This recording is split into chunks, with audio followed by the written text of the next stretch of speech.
we are used to see industrial robots in factories, but nowadays robots are used in many different situations. For example, at the construction sites, most of those robots are small robots or teleoperated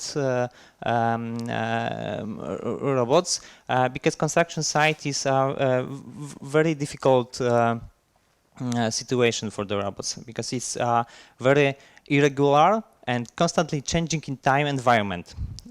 So it's much more difficult condition for the autonomous robots than in the case of the factories.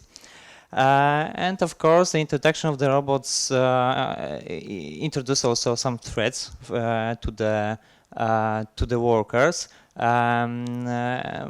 The situation is, from the point of view of safety, the situation is relatively easy in the case of the small robots and teleoperated robots, because small robots cannot harm humans, and teleoperated robots are fully controlled by humans, and typically they are far away from the humans.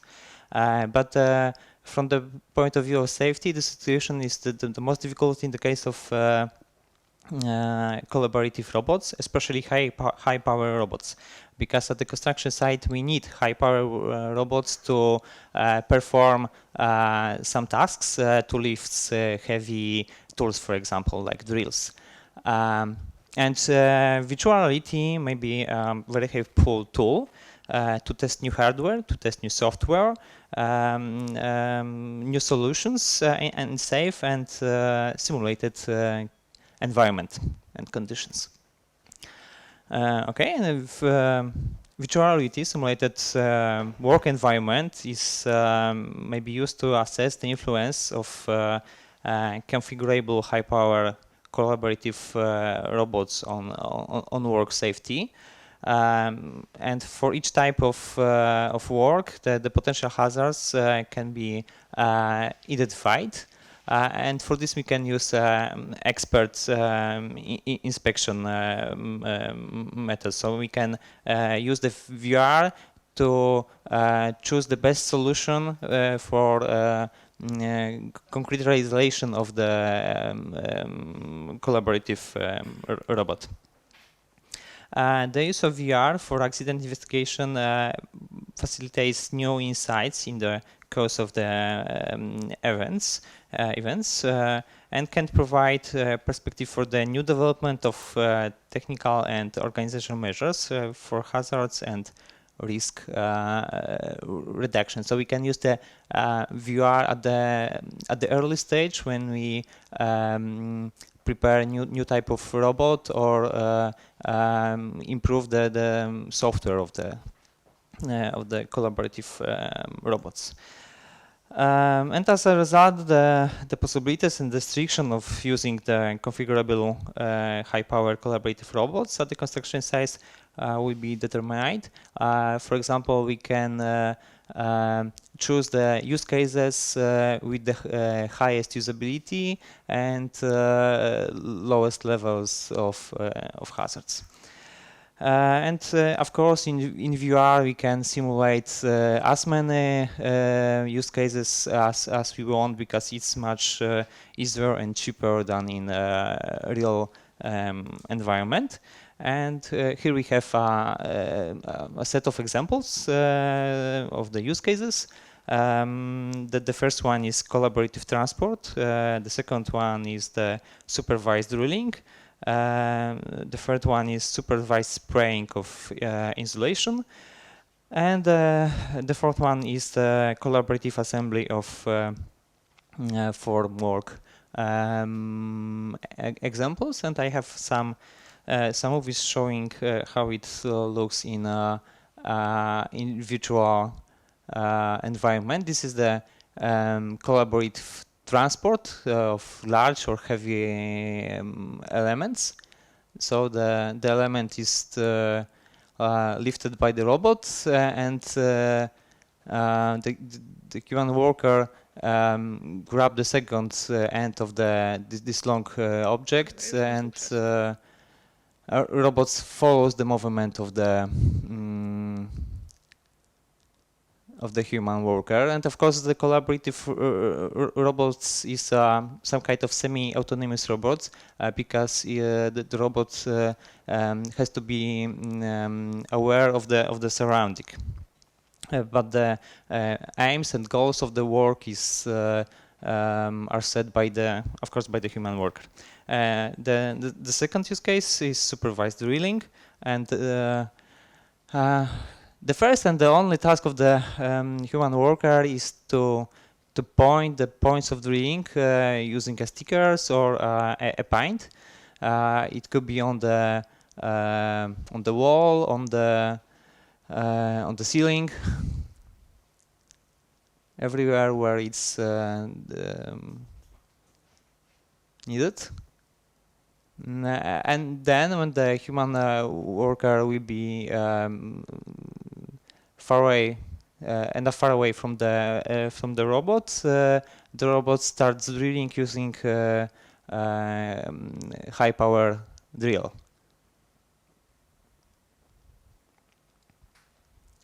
Okay, we can use configurable robots with different length of the arms and different number of degrees of freedom, and such robots can reach many different places on a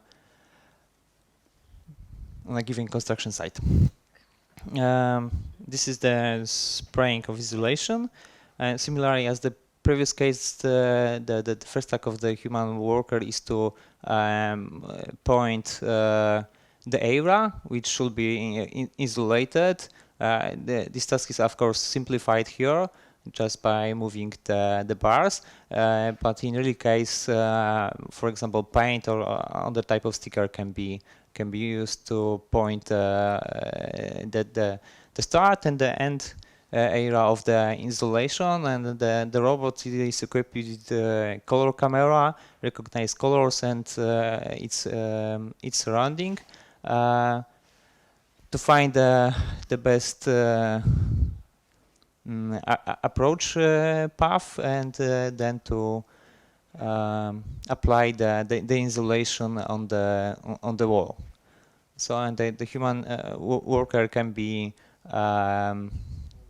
far away from the wall, and this is much safer for him. For example, the level of chemical hazards are lower. Okay, and this is quite simple task when the robot is used to hold the formwork element, and the human worker performs quite complex manual task, which is difficult to perform by a robot. Okay, and the summary: operating mobile robots in complex and dynamic environments poses significant challenges for human operators who need to have adequate skills and knowledge to ensure safety and efficiency. This is a new situation for the workers, so they need to be prepared for this.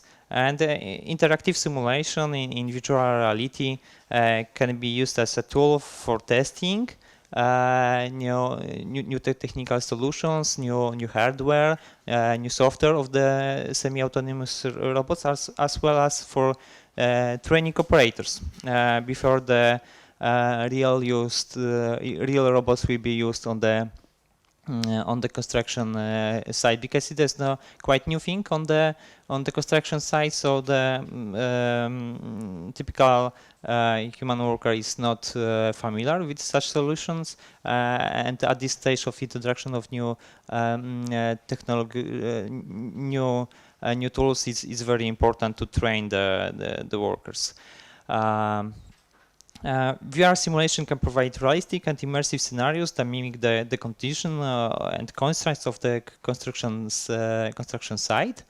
and the operators can interact with the simulated robots using natural interfaces, so that the gestures, the movements are identical as in the case of the real workplace.